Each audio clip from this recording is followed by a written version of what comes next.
Santa Rosa, and Budget Director Robert Mahica. Let's give you some facts, plain truth facts. Here's the good news. The curve continues to flatten. We talked all along, quote unquote, the experts said that there were two possibilities. You could have a high point and then an immediate drop off, or you could have a plateau. It appears that we have a plateau. It's flattening. It's the flattening of the curve. The increases slow down, it flattens out for a period of time. Nobody knows how long because nobody's been here before. But if you look at the number of total admissions, 18,000, 18,000, 18,000, 18,000, that's definitely a flattening. That is good news. Still going up a little bit, by the way. Go back a second. Still going up a little bit, but a basic flattening as opposed to increasing gaps. The total number of hospitalizations, net, down, a little bit up, a little bit down, but overall just follow the line. Don't get caught up in the day-to-day. As we say, the 3-day rolling average, which is more accurate than any one day, is down again. The net change in ICU admissions is down. Again, I discount this ICU admissions because the old demarcation of an ICU bed in a hospital and a regular bed in a hospital is gone. Almost every bed is basically an ICU bed. Net change in ICU admissions is also down. Intubations is real. Intubations is the worst signal. People who are intubated wind up on a ventilator most often do not come off the ventilator, somewhere 70%, 80%, depending on who you talk to. So this is a scary number. When that's down, it's good, and that is down. The 3-day rolling average is down, so that's good news. We were worried about the spread from New York City to suburbs upstate, and we have been very aggressive. When we get a little cluster, a spot that's acting up, we jump on it.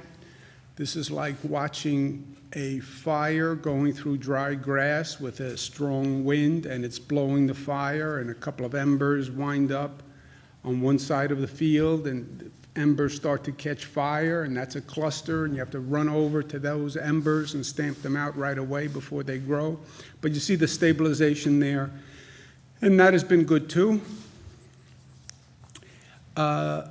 This is a new take on it. We talk about net hospitalizations.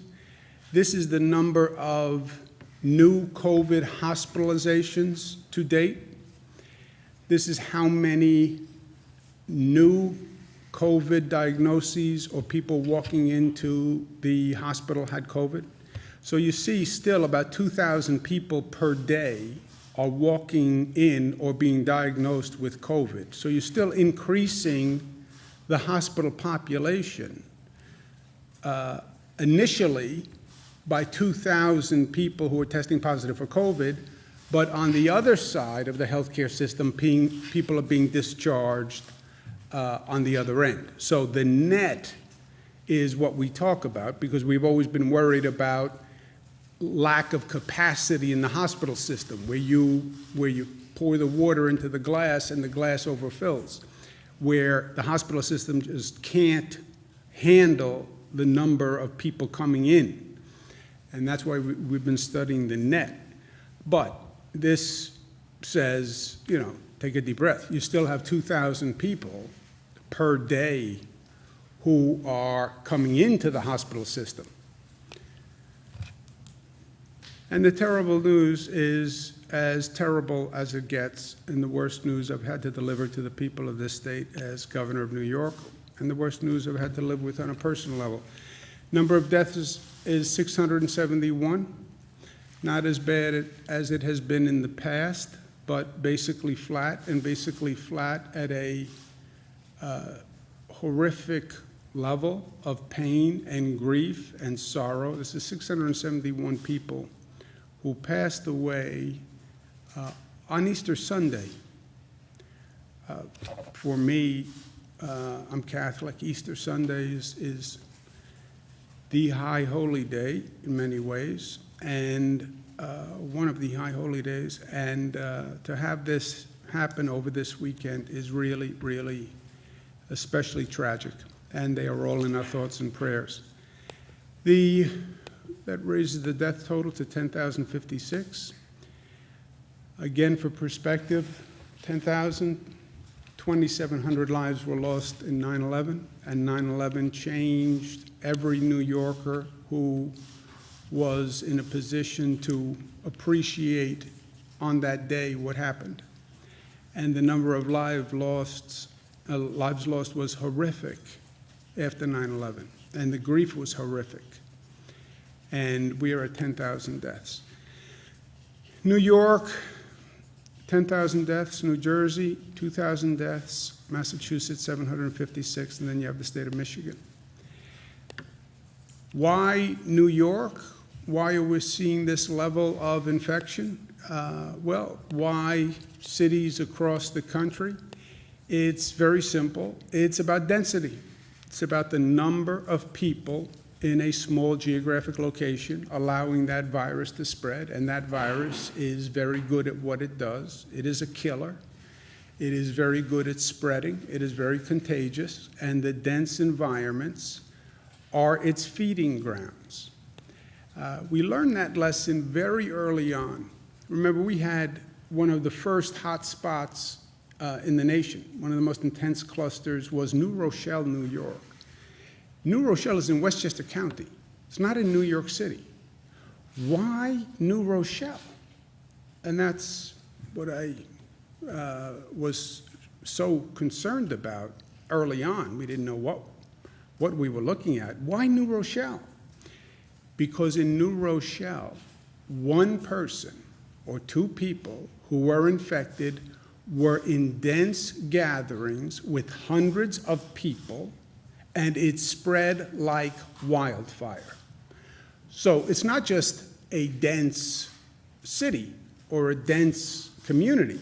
It's any person in a dense environment. You can be in a very rural county. You know, people think New York, oh, it's all New York City. No, no, we have counties that have more cows than people by population. You can be anywhere. But if you have a person who's infected in a room of 200 people, 300 people, 400 people, now you have a problem. This goes back to the Spanish flu, where some cities canceled parades, other cities didn't cancel parades. We went through these numbers when we had the decision on the St. Patrick's Day parade, which Bernadette still will not forgive me for. But you can have a parade in a relatively small city, but you bring people together, and this virus has a feeding frenzy. Where do we go from here? Question of reopening, which everyone wants to do, and everybody wants to do yesterday. I am at the top of that list. We have to understand on the reopening, as much as we have this emotion, we want it to happen, and we want it to happen now, and we can't take this anymore, and everyone feels the same, it is a delicate balance. Remember what we have to do on reopening. And remember, it has never been done before. None of this has been done before. So anyone who says to you, oh, I know what we should do, I know. Yeah, you don't know because nobody knows. And that's the one thing that we have learned over and over again. And this place has never done this before. Also, you look around the world, you see warning signs from countries who have opened. And my point is to our team, I want to learn from those other countries, frankly. And I want to make sure we know from our studying and assessment of what's going on in other countries that what worked, what didn't work, and let's learn from those lessons. And you can now go back and look at Wuhan province and look at Italy and look at South Korea and see what they did and see what worked and what didn't work. So let's learn.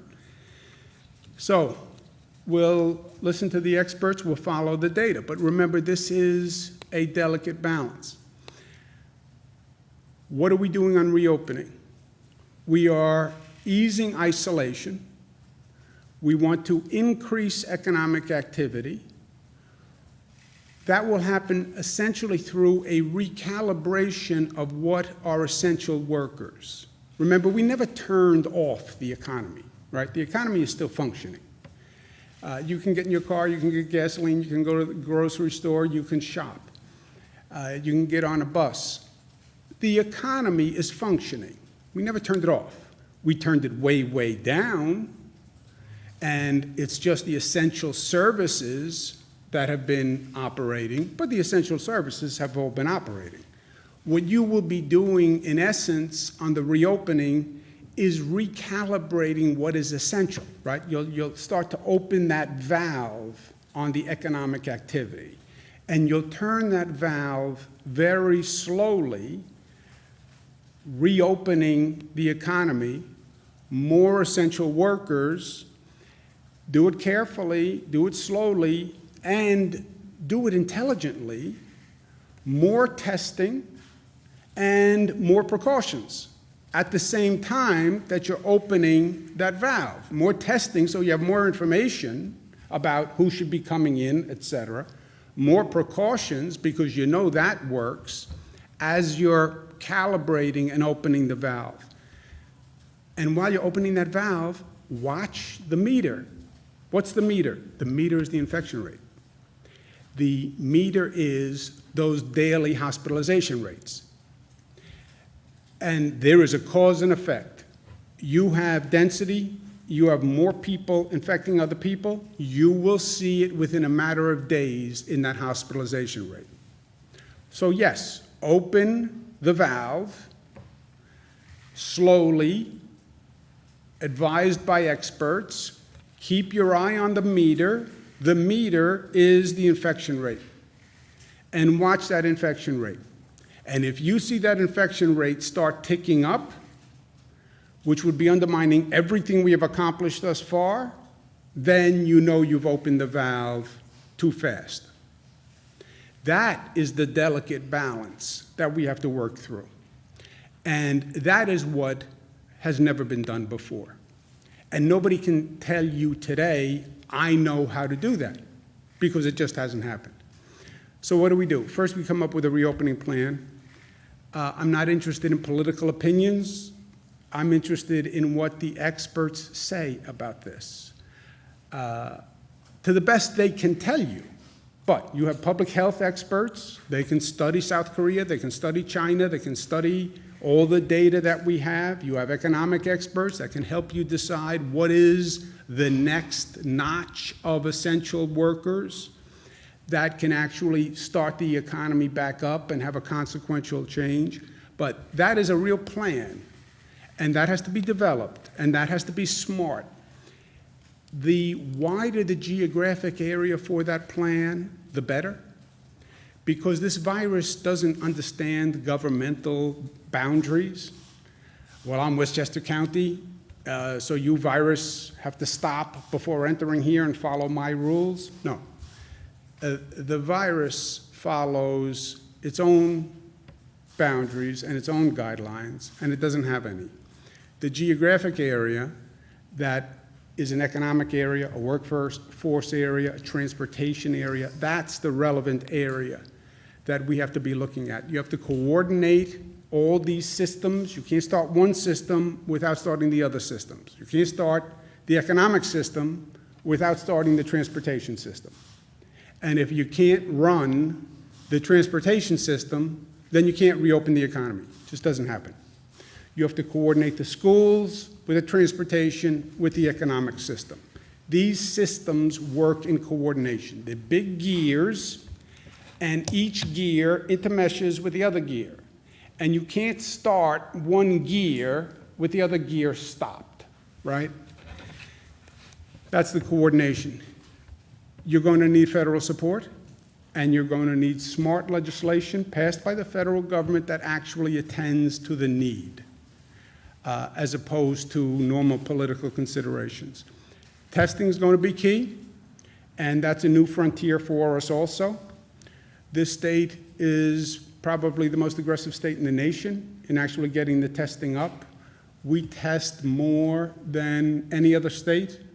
We test more than other countries. We test more than the other states, leading states combined in testing.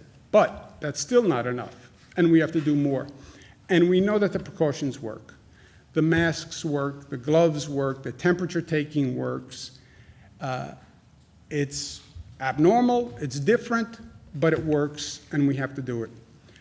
And while we're doing this, we have to remember to stay the course and not jeopardize what we have achieved. And we have achieved much. This afternoon, I'll be joined by other governors. We've been talking to other states, Connecticut, New Jersey, Pennsylvania, Delaware, Rhode Island, for the past couple of days about coming up with, how do we come up with a reopening plan? And can we work together on a reopening plan? And we'll be having an announcement this afternoon with other governors about just that, the reopening plan. And as I said, the optimum is to have as coordinated a regional plan as you can.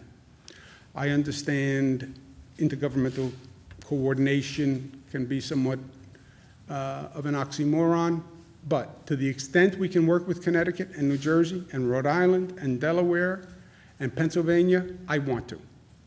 It is smarter for everyone, for people of their state and for the people of my state. And this is a time for smart, competent, effective government.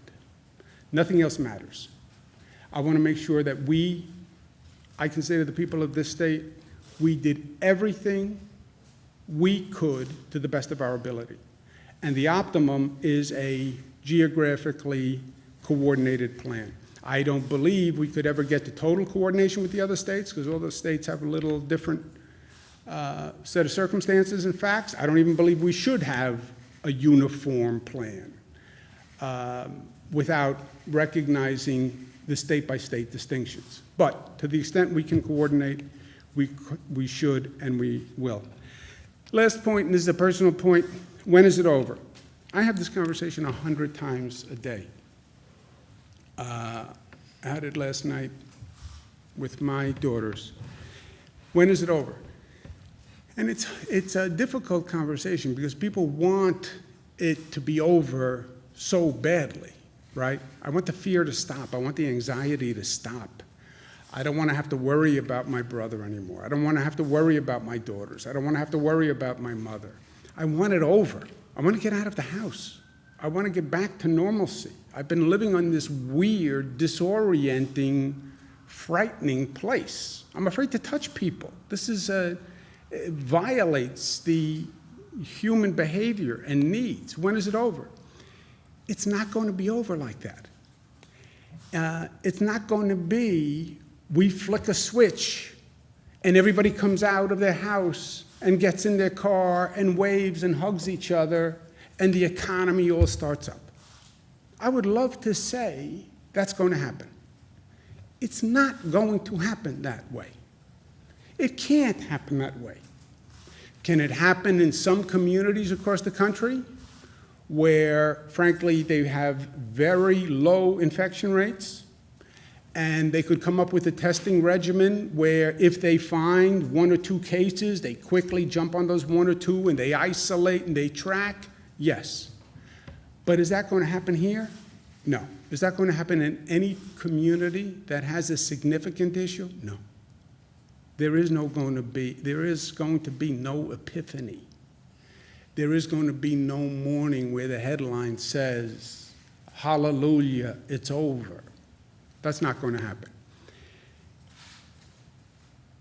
What will happen is there'll be points of resolution over time. What does that mean? There'll be points of resolution. There'll be points where we can say we've accomplished something, we should feel better, we should feel more calm, we should feel more relaxed, and it will be incremental. We're controlling the spread. We are controlling the spread. You look at those numbers, you know what it says? We're controlling the spread. I was afraid that it was going to infect my family no matter what I did. We're past that. If you isolate, if you take the precautions, your family won't get infected. We can control the spread. Feel good about that. Because, by the way, we could have gotten to a point where we said we can't control this damn thing. We can't control it. It's in the air. It gets into your house. It doesn't matter. You close the door. It comes under the door. You could have gotten there. We're not there. Those numbers say we can control the spread. Feel good about that. The worst is over. Yeah, if we continue to be smart going forward, because remember, we have the hand on that valve. You turn that valve too fast, you'll see that number jump right back. But yes, I think you can say the worst is over, because the worst here are people dying. That's the worst. The worst doesn't get any bad than this worst. And this worst is people die. That's the worst. And Winston Churchill, I mentioned the other day, the end of the beginning.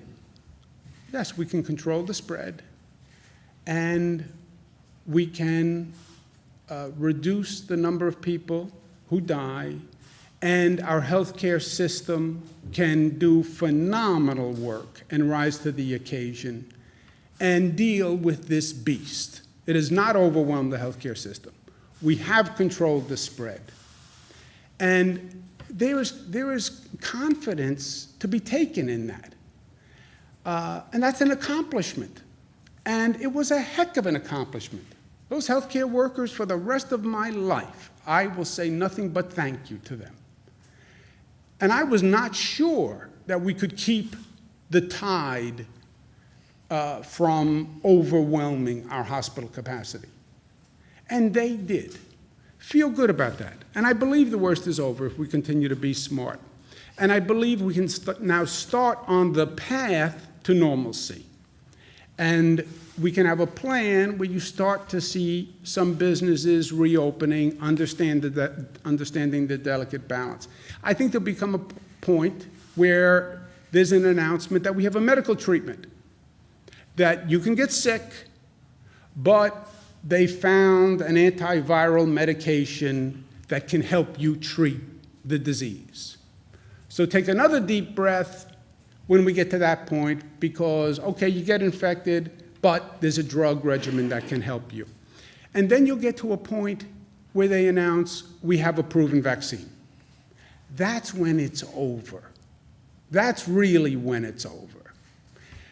They have a vaccine, it's been tested, it's been proven, they can produce it, you're going to get a vaccine, this is a thing of the past, don't worry about it, close the chapter, move on. Okay, when do we get there? 12 months to 18 months. I can't believe you said 12 months to 18 months, as Cara said to me. It's 12 months to 18 months.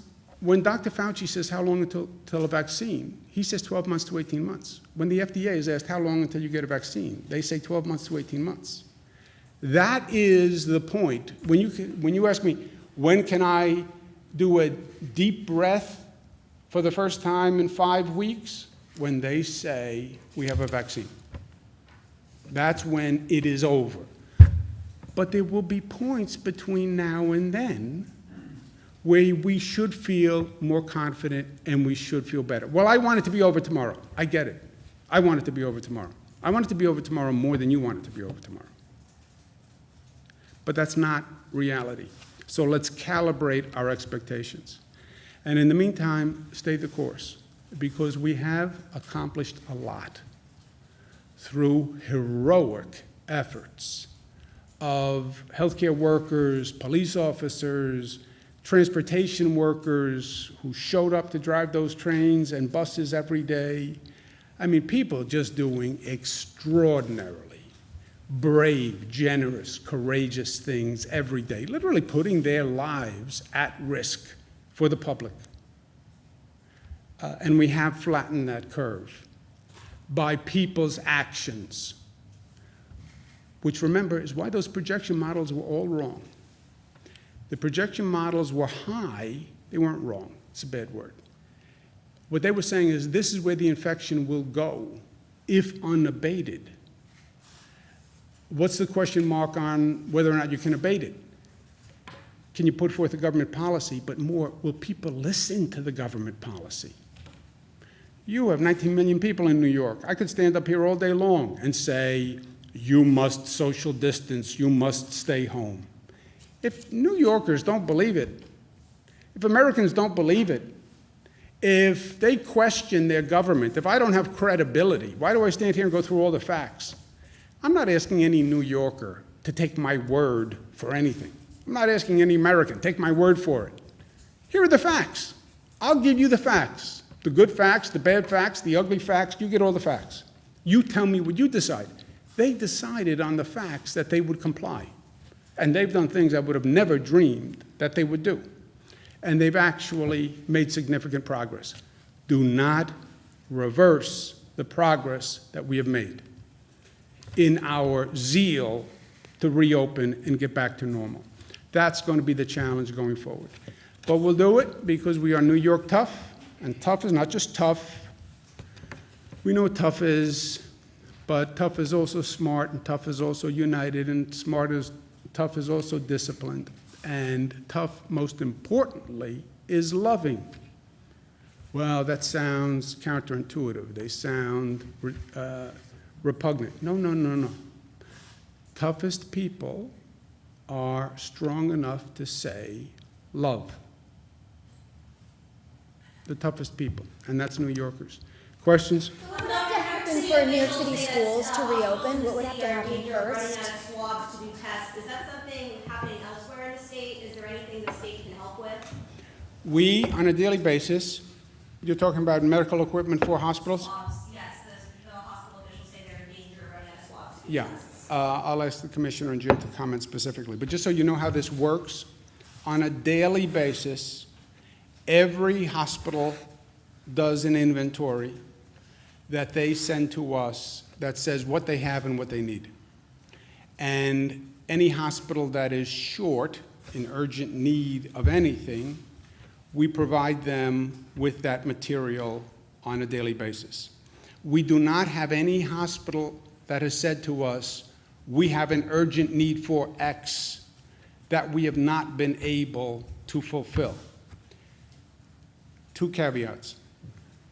You can have employees in a hospital who say, I don't like this protocol, I don't like what the hospital is telling me to do. That's a different set of issues. Second caveat, you can have a hospital say, I only have a 3-day supply, and that makes me very nervous. I normally have a 2-month supply. Yes, I know that. Nobody has a 2-month supply of anything. So operating on that constrained timetable, that's where we are. But Jim? After we received that question yesterday, we reached out to the hospitals in New York City. There was one, the Medicis network, that would like some new swabs. We are sending them 200 test kits today, so they'll have that, but they're not out. They just wanted some in the future. And to the governor's point, I was on the phone with about a dozen of the hospital systems today, and just what he said, people get a little nervous about running out of masks and things like that, but often they have like a 30-day supply or a 25-day supply, and we monitor that on a day-to-day basis with them. So as they need it, we'll send it to them. And have you learned anything about why frontline healthcare workers are saying that they're being asked to ration PPE? Is that sort of along with the first caveat? Yes, I mean, and I think Melissa spoke to that yesterday on the various protocols, and we're working very closely with the hospitals as well as the frontline workers to get them the needed supplies. I'm sorry, Bernadette, As you're talking about reopening the economy, but also specific to schools, what would have to happen first for schools to open, specifically in New York City, in regards to this plan that you're They have to work together, Bernadette. I don't believe you can't open one system, it's the gears, which is an analogy and a metaphor that doesn't work for anyone except for me, but that's okay, because it works for me. You have 3 big gears, okay? You have transportation, you have economic, you have schools. Let's take just those 3. You want to start turning one gear. They all intermesh. You have to turn the other 2 gears. You can't tell me to go back to work. I live in Nassau County. Well, let's say I live in Westchester County, because I did. You can't tell me go back to work in New York City if you don't have the transit system operating. I take the train from Westchester to New York City. I can't go back to work unless you have a train, unless you want everyone to drive, which will be pandemonium in 4 minutes. You want me to go back to work? Who's going to watch my children if the schools are closed, right? For many working people in New York, The education system is who watches their children during the day.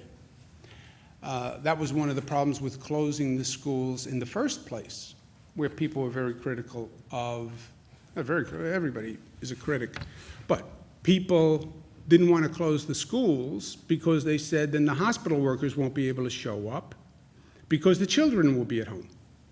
And if hospital workers don't show up, then you have a real problem because our major fear was the collapse of the hospital system.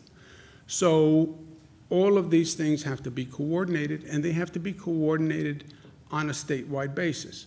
Now look, when I closed all the schools in the downstate area, there were many school districts that disagreed. We have like 700 school districts in the state. Right now, all the school districts basically make their own decisions. I know, but in a situation like this, you can't allow 700 school districts to make their own decisions. You can consult, you can try to cooperate, et cetera. But we have to have one plan at the end of the day, because then we have to take New York and try to coordinate it with New Jersey and Connecticut and Delaware and Pennsylvania and Rhode Island to the best we can. And this virus doesn't understand school district boundaries. And these systems we're talking about don't work on any of these boundaries. Schools, transportation, jobs, they don't work on a county basis. It doesn't work that way. Suffolk County, that's a nice delineation for a lot of issues, but none of the issues that we're talking about. So the entire downstate area is one area, metropolitan area. Then you have upstate. You could argue there should be a differentiation based on numbers, or could be a differentiation.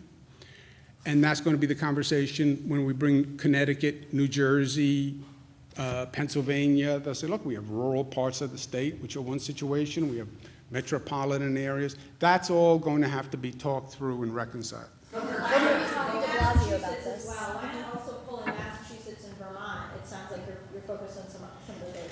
Yeah, we're talking to a number of states. And again, we want to coordinate as much as possible, but focusing primarily on our tri-state area. They talk about a tri-state area. The more we can, but you also have to balance the complexity and the unwieldiness with coming up with a plan relatively quickly that we can agree on. So that's what we're going back and forth on. We're going to try to work with everyone.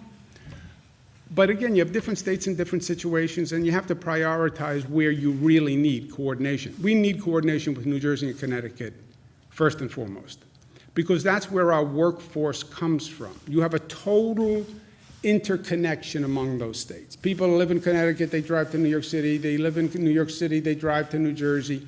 There is a total interconnection among them. And that's the primary place for coordination. Next. Buffalo and Erie County. Are you going to have a discussion with that? I'm sorry? Are you ready to announce a plan later today, or are you just having a conversation? Well, have to come later today to find out the announcement. If I tell you the announcement today, why would you come here at 2 o'clock? Except for my rapier wit and sense of humor. Hold on, Nick had a question. Governor, should the city of Buffalo and Erie County be considered kind of a hotspot in upstate New York, considering that they've got the highest number of infections, I think, outside of the metro area? Well, you can have a hotspot, depends how you want to define hotspot. Hotspot within 1 mile, hotspot within 5 miles, hotspot within 10 miles, hotspot within 100 miles. Hotspot among upstate communities. How big is a hotspot? Well, I'm not a public health expert. Yeah, but it depends how you define hotspot. You know, is it 2 blocks, 4 blocks? Is it people with 25 infection rate, 50 infection rate? You know, I call them clusters. You have clusters that pop up across the state. As soon as you see some smoke and you see a little fire, run there and tamp it out as fast as you can. And in Buffalo, we have had clusters that have popped up. Nassau, Suffolk, Westchester, Rockland, right? They've all had clusters. Governor, when you say you believe the worst is over, are you in effect encouraging the type of behavior that you're trying to prevent? I mean, this sort of optimism that might bring people out of their homes into public spaces? No, that's why I've said the exact opposite 57 times. Stay the course, stay the course. It's working, stay the course, stay inside, take precautions, right? That's why I say that 100 times to an annoying, repetitive level. But facts are facts, and I'm not going to lie to the public. Facts are facts, numbers are numbers. I need the public to believe in the credibility of what we're doing, right? Credibility comes from two elements, in my opinion. Are you giving me all of the information, or are you spinning me? Are you deciding that you can't tell me facts because I may become too optimistic? Are you manipulating me with giving me information, which is what I think you're suggesting? No, you get all the facts. I'm not worried that you can't handle information. You get all the facts. Second, what I am proposing we do is drawn from those facts, right? Here's all the information. I work for you. I give you all the information. No spin, no gloss, no sugar, no glazing. Here are the facts. I'm not worried that you can't handle the facts. You're going to get depressed. You're going to get optimistic. You're irrational. Here are all the facts. Second component, here's what I propose based on those facts. And I think it's the intelligent response to those facts. I hope you agree with me that it is the intelligent response and you follow the proposal, because I need you to follow the proposal because it's all about you. If you, the public, if the people don't decide to do social distancing, nothing works. If the people don't decide to stay home, nothing works. I could never mandate 19 million people, you must stay in your house. And if they say, as New Yorkers can say, I think you're being overly dramatic, or you're too political, or you don't know what you're talking about, what do I do when 19 million people defy the order? Go out and arrest 19 million people? They have to believe it. So they get all the facts. I'm not going to shape the information they get. Here are all the numbers. But, and here's my policy based on the numbers. And here's what I suggest, and I hope you think it is not only credible, but competent and smart. And I hope you accept it. It's the best I can do. Joseph? All those numbers that we have, the amount of people hospitalized are at a record high, the amount of people in the ICU are at a record high. We just crossed over into 10,000 deaths in New York. What makes you feel so confident that the worst is over? I'm not confident that the worst is over. I said, if you look at the numbers, 18,000, 18,000, 18,000, 18,000, 18,000, the numbers suggest a plateauing, slight increase, but a plateauing, which is what the experts have talked about. That's what the numbers say. I also say, whatever those numbers say is a direct result of what we do. I've said, if we do something stupid, you will see those numbers go right back up tomorrow. Period. The worst can be over, and it is over, unless we do something reckless. And you can turn those numbers on 2 or 3 days of reckless behavior. It's like being on a diet, right? You get on the scale every morning. I lost 5 pounds. I lost 5 pounds. I've lost 5 pounds. Oh, you're declaring that you have lost 5 pounds forever. No. I lose self-discipline today, and I go home, and I eat like a horse, and I'll get on that scale. It's going to give me a different number tomorrow. It is directly a result of what you do today. The number is down because we brought the number down. God did not do that. Fate did not do that. Destiny did not do that. A lot of pain and suffering did that. And that's why we lost 5 pounds. Because we went out every day and we exercised and we burned more calories than we ate. That's how it works. It's math. And if you don't continue to do that, you're going to see that number go back up.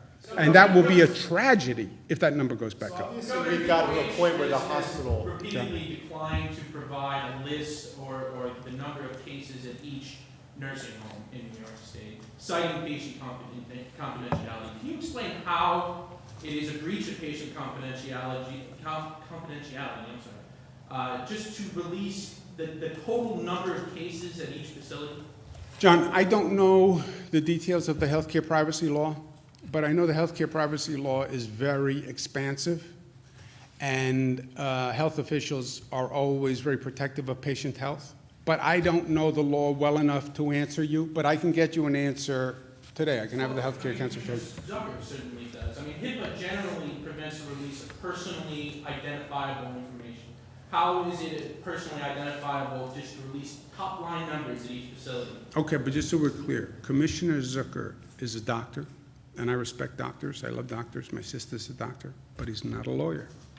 Go ahead. Let me hear your legal opinion, medical doctor.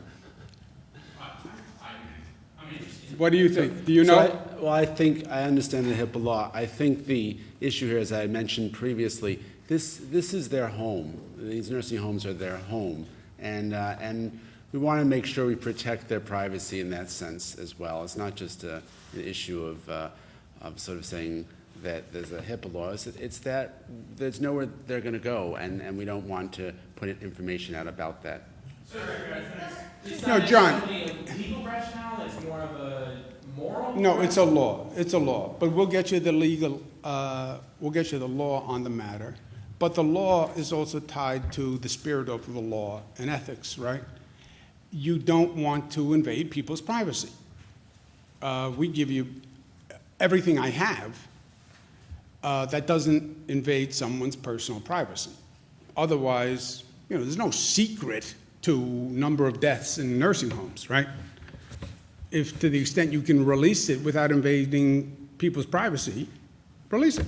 so are you having a plateau for I have hospitalizations? two questions for you about upstate New York. You touched on this earlier. Upstate we don't have the density and we haven't seen the cases like downstate.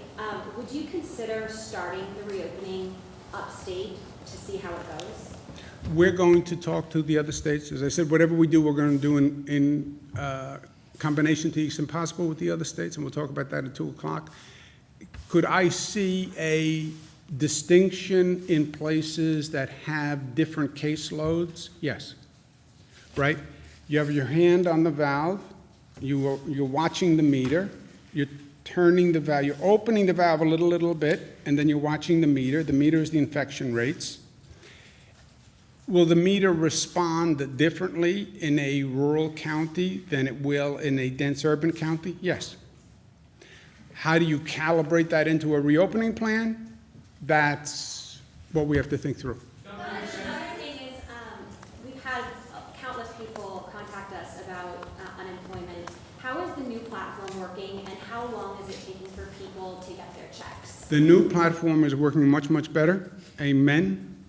The Department of Labor website basically crashed when it was overwhelmed by the number of callers for unemployment. Unbelievably, we had 1,000 people working on the website, handling the calls. 1,000 people could not handle the input, which is just phenomenal. But we changed the system, we changed the website, and Melissa can speak to that. The new platform got up and running on Friday. We've gotten a lot of positive feedback. It's much more streamlined. I think it went from 150 questions down to 20 questions. And as of about an hour ago, before we walked into this briefing, the latest numbers I got from DOL was 200,000 calls were made between Friday morning and last night. They're on the phones again this morning. I can't give you an exact answer on when the checks go out. I can get that to you. I think as soon as the application process is done and you're accepted, they go. But I want to give you something more specific than that so we can get back to you after this. And just calls made? So 200,000 calls were made. Not everyone answers the phone. And by the way, for the public who's listening right now, if a call comes up and you're on that list and it's private, answer it, please, because that is the Department of Labor calling to finish your process. So when I say 200,000 calls were made, 200 attempts were made, and then there's obviously, it's a percentage of that where they've actually connected. The calls where they've connected, they do close out the applications. And from what I've heard, that's been very successful. I can get you the completed number after this. There's like one more question. Nick? Governor, are you worried that President Trump is going to fire Dr. Fauci? Oh, I would be. Look, I think Dr. Fauci is great. I think Americans trust him. He's been very helpful to me as governor. I've called him numerous times. He's very good at getting back. And again, as you're walking through these uncharted waters and you're trying to feel your way and sense what the bottom is like, I think he's been extraordinary. And I think it would be, I can't imagine that I just can't even, with as crazy as things get in this world and in crazy Washington, I can't imagine that that would ever happen. Anyone, did I say anything we need to correct? Anything that I didn't say that was right? I would just. For Buffalo, Nick, we've been following Buffalo very closely. There are 200 positive cases, hospitalizations right now in Buffalo. That's up from 225 of a couple of days ago. So it's pretty stable right now. So we're watching numbers locally hour to hour almost. So Buffalo is pretty stable right now, but if it pops, we'll definitely have more people on it. Melissa, you want to say something? Rob, you want to say anything? I'm going to be back at 2 o'clock. I'm going to be back at 2 o'clock. Hold it. Note it for 2 o'clock. I'm going to be back at 2 o'clock. You won't be coming 2 o'clock, Jesse. I know you. You won't be back if I tell you. I'll see you at 2 o'clock. Thank you, guys. Thank you.